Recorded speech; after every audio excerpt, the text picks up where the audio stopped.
10 وَإِلَى اللَّهِ تُرْجَعُ الْأُمُورُ، تو اللہ ہی کی طرف لوٹا دیے جائیں گے تمام کے تمام امور، کام، امر کام، امور امر کی جمع، سارے کام جو ہیں وہ آخر کو اللہ ہی کی طرف جانے ہیں۔ سوال کر لو بنی اسرائیل سے، کم آتیناہم من آیات بینات، کتنی ہی روشن نشانیاں ہم نے ان کو دی ہیں، بینہ روشن، آیات نشانیاں، آتیناہم ہم نے ان کو عطا کی ہیں۔ آگے کہا ومن، اور جو یبدل بدل دے وہ نعمت اللہ کی نعمت کو، من بعد اس کے کہ ما جاءتہ وہ اس تک پہنچ گئی، فإن اللہ، تو یقیناً اللہ شدید العقاب، سزا دینے میں بھی بہت سخت ہے۔ یہ کیا بات ہے؟ یعنی اللہ کے احکامات کو تبدیل کر دینا، اس کی سزا انتہائی سخت ہے۔ ہم جو ہمارے علماء اور ہمارے مفسرین اور دین کے احکامات کو بدل دیتے ہیں، یہ آیت فکر کرنے کا، سوچنے کا مقام ہے کہ اللہ جی خود کہہ رہے ہیں کہ جو بدل دے گا تو اس کی سخت سزا ہے۔ لہٰذا دین کی دعوت دینے والوں کو، دین کا کام کرنے والوں کو، دین کی تفسیر بیان کرنے والوں کو بہت محتاط زبان استعمال کرنی چاہیے۔ ایسا نہیں جیسے آج کل آپ دیکھ رہے ہیں، اللہ تعالیٰ بچائے، سب کو معاف کرے، کہ یہ والا سود نہیں ہے، یہ والا سود ہے۔ اسی طرح اللہ نے جو حکم نہیں دیے، آپ ہمارے قانون میں وہ حکم لے کے آ رہے ہو، تو اللہ جی کہہ رہے ہیں تو کیسے ہم بچیں گے؟ آپ کو اللہ نے کہا ہے کہ مرد دوسرا بیاہ کرنے لگے تو پہلی عورت کو لو اجازت لوے۔ آپ کو اللہ نے کہا ہے کہ وراثت کے احکامات بدل دو، کہ کوئی بچہ اپنے باپ کی زندگی میں فوت ہو جاتا ہے تو اس کے لیے وراثت میں حصہ نہیں ہے۔ ہماری حکومت نے بدل کے اس بات کو تو وراثت پہ ان کا حصہ رکھ دیا ہے۔ تو اللہ جی کیا کہہ رہے ہیں کہ جب واضح ہدایات تمہارے پاس آ گئی ہیں، وَمَنْ يُبَدِّلْ نعمت اللہ، اور جو کوئی بدل دے اللہ کی نعمتوں کو یا احکامات کو، من بعد اس کے کہ ما جاءتہ، اس کو پتہ ہے ساری بات کا، اس تک پہنچ گئی ہے ساری بات، فإن اللہ، تو بے شک اللہ شدید العقاب، سخت ہے سزا دینے میں۔ اور بہت ساری باتیں ہیں، مثال کے طور پر میں اس بحث میں نہیں جاتی ہوں، لیکن جیسے ابھی غامدی صاحب کہہ رہے ہیں گانا بجانا کوئی حرام نہیں ہے گا، مثالیں دے دے کے بیان کی، اب کس حد تک وہ نہیں ہے، یا تو اس کی لمٹ بتاؤ نا، کہ ایسا کلام شاعری، جیسے شاعری کے بارے میں کہا جاتا ہے کہ وہ حرام ہے، لیکن وہ شاعری حرام نہیں ہے جو جیسے آپ ترانہ لکھتے ہیں، جیسے آپ نعت لکھتے ہیں، تو یہ تو حرام نہیں ہے نا، تو پھر آپ اس کی وضاحت مکمل کرو۔ اشتہا دینے والی تمام چیزیں ان کو ممنوع قرار دیا ہے دین نے، یعنی جو آپ کے جذبات کو بھڑکاتی ہیں، آپ کو اپنے جذبات پر قابو رکھنے کو اسلام کہہ رہا ہے، مٹانے کو نہیں کہہ رہا۔ شادی آپ کر لو، کام تو وہی ہے جو زنا والا ہے، زنا سے روک دیا، زنا نہیں ہوگا۔ گویا کہا کیا گیا ہے کہ اپنی جبلتیں، اپنے جذبات دین کے تابع رکھو، کہا یہ جا رہا ہے۔ اور عیسائیت کی طرح یہ نہیں کہا گیا کہ مار سٹو اپنا آپ تے ویاہ نہیں کرنا، یہ نہیں کہا جا رہا۔ آپ کا میرا دین یہ کہہ رہا ہے صرف دین کے احکامات کو اوپر رکھو اور اس کے نیچے رہ کے زندگی بسر کرو۔ اللہ پاک ہم کو یہ کہہ رہا ہے۔ آگے دیکھتے ہیں، جو کوئی بدل دے گا تو پھر اس کا اللہ جی خود ہی بدلہ اس سے لے لیں گے، یہ کہا۔ آپ کو پتہ ہے، ابھی آپ سورہ بقرہ میں پڑھ کے آئے ہیں، یا بنی اسرائیل اذکروا نعمتی التی انعمت علیکم وانی فضلتکم علی العالمین، کہ ہم نے تم کو تمام جہانوں پر فضیلت دی۔ اور ساتھ میں یہ بھی کہہ دیا گیا ہے کہ ضربت علیہم الذلۃ والمسکنۃ وباؤوا بغضب من اللہ، کہ ان پر مسلط کر دی گئی کیا؟ کم ہمتی اور ذلت، اور وہ اللہ کا غضب لے کے لوٹے۔ بات کیا ہے؟ ان کو اللہ نے فضیلت دی علی العالمین، تمام جہانوں پر۔ آج بھی یہودی کہتا ہے کہ میں اللہ کا پسندیدہ قوم ہوں، اللہ کے لاڈلے ہیں ہم۔ اگر ہم اللہ کے احکامات کو نہیں مانتے تو پھر اللہ جی کہتے ہیں ضربت علیکم الذلۃ والمسکنۃ وباؤوا بغضب من اللہ، سورہ بقرہ کی آیت نمبر 61 ہے۔ وہ قوم اللہ کی نفرت، اللہ کی طرف سے ذلت کی مستحق ہو جاتی ہے جو رب کے احکامات کو نہیں مانتی۔ اللہ جی خود کے بتا رہے ہیں ہمیں کہ یہود نے میری لاڈلی قوم تھی، میں نے تمام جہانوں پر اس کو فضیلت دی تھی، لیکن جب انہوں نے میری بات نہیں مانی تو پھر ہم نے ان کو قردۃ خاسئین کر دیا، بندر بنا دیا۔ تو ماننا کیا ہے؟ اسلام کو، دین کو، کیونکہ اللہ کو صرف دین اسلام قبول ہے اور کوئی دین قبول اس وقت نہیں ہے۔ اپنے وقت پہ وہ دین قبول تھا، جب حضرت موسیٰ آئے تو اللہ کا دین لے کے آئے۔ اس وقت جو یہودی ہوئے وہ اللہ کو کے نزدیک قابل قدر ہے۔ اسی طرح جب حضرت عیسیٰ آئے تو حضرت عیسائی جو تھے صحیح لائن پہ، جو رب نے کہا تھا اس لائن پہ اللہ کو قبول تھے۔ جنہوں نے حضرت عیسیٰ کو اللہ کا بیٹا بنا دیا وہ اللہ کو قبول نہیں ہے۔ اور جب اسلام آ گیا تو اسلام کے بعد آپ کو پتہ ہے اور کوئی نبی نہیں آنا ہے، اب اسلام ہی اللہ جی کو پسندیدہ مذہب ہے۔ سورہ مائدہ میں اللہ نے کہا ہے کہ آج میں نے الیوم اکملت دینکم، آج میں نے اپنا دین تمہارے لیے مکمل کر دیا ہے۔ اب قیامت تک کے لیے یہی دین ہے اور اللہ کو یہی قبول ہے اور اسی پر عمل کرنا ہے اور اسی کے معاملات کے میں پورے کا پورا داخل ہو جانا ہے۔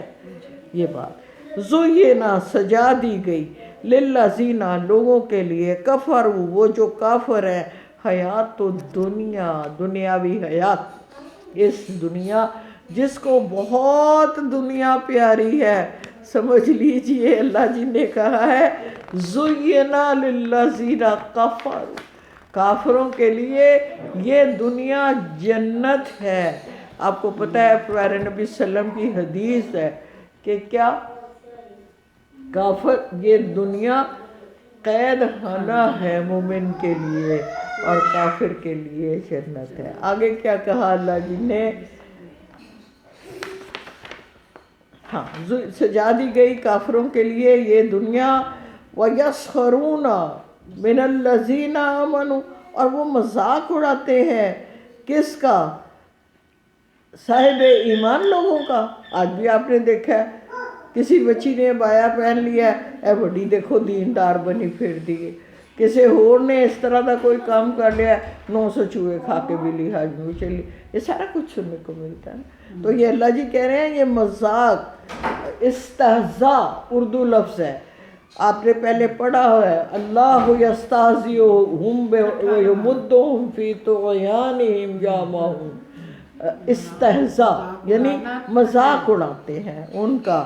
تو اللہ جی کیا کہہ رہے ہیں؟ والذین اتقوا، اور وہ لوگ جو تقوی والے ہیں، فوقہم بلند درجات میں ہوں گے، یوم القیامتی روز قیامت، واللہ اللہ یرزق رزق دے گا، من یشاء جس کو چاہے گا، بغیر حساب بے حساب۔ قیامت کی بات، جنت کی بات ہو رہی ہے۔ کان الناس، بس یہاں دوسرا ٹاپک شروع ہو رہا ہے۔ آپ واپس چلے دوبارہ سے تو دیکھتے ہیں اس میں ہمارے لیے 4 بجے آگے چلوں یا اس کو دوبارہ ریوائز کریں؟ تھوڑا سا آگے دوبارہ، ہاں آگے تھوڑا سا آگے چلوں۔ آگے پھر کان الناس امتاً واحدتاً، تھے لوگ شروع میں ایک ہی امت، یعنی کوئی اختلاف نہیں تھا۔ جیسے ہی حضرت آدم پیدا ہوئے تو کوئی اختلاف نہیں تھا نا، بس اللہ جی نے کہہ دیا کہ آپ نبی ہیں، اللہ کے حکموں کے مطابق زندگی بسر کریں، اور کوئی آپس میں اختلافات موجود نہیں تھے۔ پھر کیا ہوا؟ وَبَعَثَ اللَّهُ النَّبِيِّينَ، پھر جب بڑی امتیں بڑی تو ایک قابیل بن گیا اور ایک حابیل بن گیا، تو پھر اختلاف شروع ہو گئے، ایک قاتل بن گیا ایک مقتول ہو گیا۔ تو جب اختلافات شروع ہوئے تو اللہ جی نے نبیوں کو مبعوث فرمایا۔ ان کا کام کیا تھا؟ مبشرین، بشارت دینا، ومنذرین، اور ڈرانا۔ ایک لوگوں کو وہ بشارت جنت کی دیتے تھے، اور جو کافر خراب دین کو نہ ماننے والے تھے ان کو وہ دوزخ سے ڈراتے تھے۔ نبیوں کی بات ہو رہی ہے۔ وَأَنزَلَ، اور نازل کیا، مَعَهُمُ الْكِتَابَ بِالْحَقِّ، ان کے ساتھ کتاب حق کے ساتھ نازل کی۔ ہر نبی جو آیا وہ ایک شریعت لے کے آیا، اور ایک کتاب یا اللہ کا ایک پیغام یا اللہ کے دین کے حوالے سے معاملات، کوئی صفحات لے کے آیا، کوئی تختیاں تورات کی لے کے آیا، کوئی انجیل کتاب لے کے آیا، اور کوئی قرآن پاک لے کے آیا۔ اور پھر کیا ہوا؟ لِيَحْكُمَ بَيْنَ النَّاسَ، تاکہ فیصلہ ہو جائے لوگوں کے درمیان، فیما، اس بارے میں، مَخْتَلَفُوا فِيهِ، جس میں وہ آپس میں اختلاف کرتے ہیں۔ جب اختلاف شروع ہو گئے تو اللہ جی نے نبیوں کو بھیجنا شروع کر دیا۔ وہ کتاب لے کر آتے تھے، وہ مبشرین بھی تھے اور منذرین بھی تھے، اور وہ کتاب کے مطابق لوگوں کو صحیح فیصلہ کر دیتے تھے، اور غلط کا غلط فیصلہ ان کو بتا دیتے تھے۔ ٹھیک ہو گیا؟ آگے کہا وَمَا اخْتَلَفَ فِيهِ إِلَّا الَّذِينَ أُوتُوا مِن بَعْدِ، دیکھیے وما، اور نہیں اختلاف کیا فِيهِ، اس میں، إِلَّا الَّذِينَ، بس انہی لوگوں نے اختلاف کیا، اوتو ہی، جن کو یہ کتاب دی گئی تھی، من بعد، بعد اس کے کہ ما جاءتہم البینات، ان کے پاس روشن نشانیاں اور دلائل آ گئے تھے، پھر بھی انہوں نے اختلاف کیا۔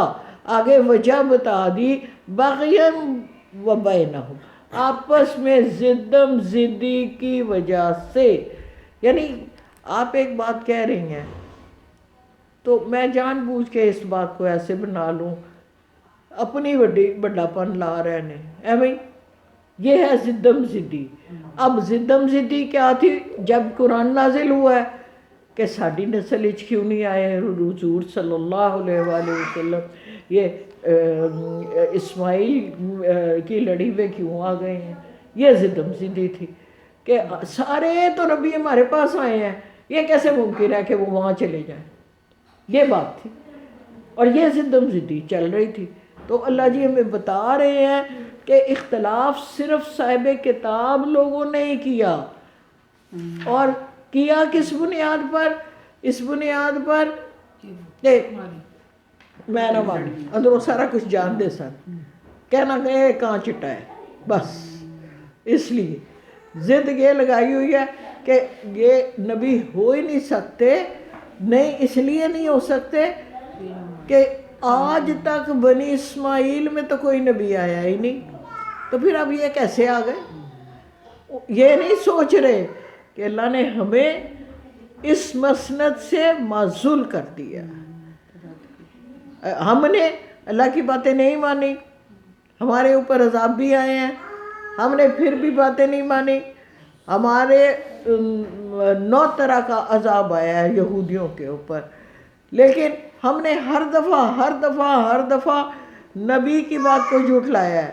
اب اللہ جی کہتے ہیں تسی دفع ہو جاؤ، اب میں نبوت جو ہے باجی آج پڑھی ہے، تو بات تو یہی ہے نا کہ اللہ جی نے کہا اب آپ میں نبوت نہیں آئے گی، اب نبوت جو ہے تا قیامت حضرت اسماعیل کی لڑی میں ہی رہے گی۔ ٹھیک ہو گیا؟ آگے چلتے ہیں۔ وَهَدَى اللَّهُ الَّذِينَ آمَنُوا لِمَا اخْتَلَفُوا فِيهِ مِنَ الْحَقِّ بِإِذْنِهِ، اور اللہ نے ہدایت بخشی ان لوگوں کو جو آمنو ایمان لے آئے تھے، لِمَا اخْتَلَفُوا فِيهِ، اور وہ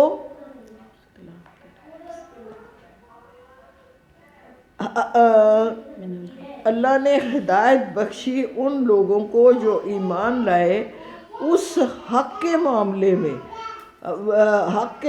میں، بِإِذْنِ ہی، اپنے حکم سے، جس میں وہ اختلاف کرتے تھے۔ یہ کیا بات ہے کہ جو ایمان لے آئے ہیں، پہلے تو وہ بھی کافر تھے نا، پہلے تو وہ بھی منافق تھے، پہلے تو وہ بھی یا یہودی تھے یا نصرانی تھے، پہلے وہ بھی مشرکین مکہ میں سے تھے، تو جو لے آئے ہیں ایمان، گویا اللہ پاک نے اپنے حکم سے اس اختلاف میں سے ان کو نکال دیا اور ان کو ہدایت دے دی ہے۔ آگے کا ام حسبتم، اب اگلی بات سخت آیت ہے، کیا تم گمان کرتے ہو ان یہ کہ تدخلوا الجنہ، کہ تم ایسے ہی جنت میں داخل ہو جاؤ گے؟ یہ کس کو کہا جا رہا ہے؟ یہ تخاطب ہے انصار کے ساتھ۔ اب پیچھے ایک رہ گئی، آیت چھوٹ گئی ہے۔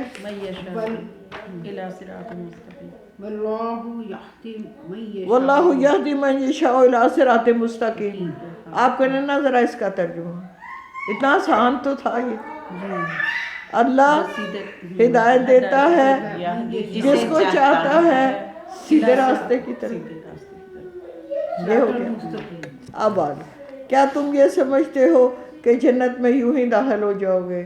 اب جو مکہ سے لوگ آئے تھے مہاجرین، انہوں نے تو بڑی سختیاں برداشت کی ہوئی تھیں، اور جو مدینہ کے لوگ تھے انہوں نے تو سختیاں برداشت نہیں کی ہوئی تھیں۔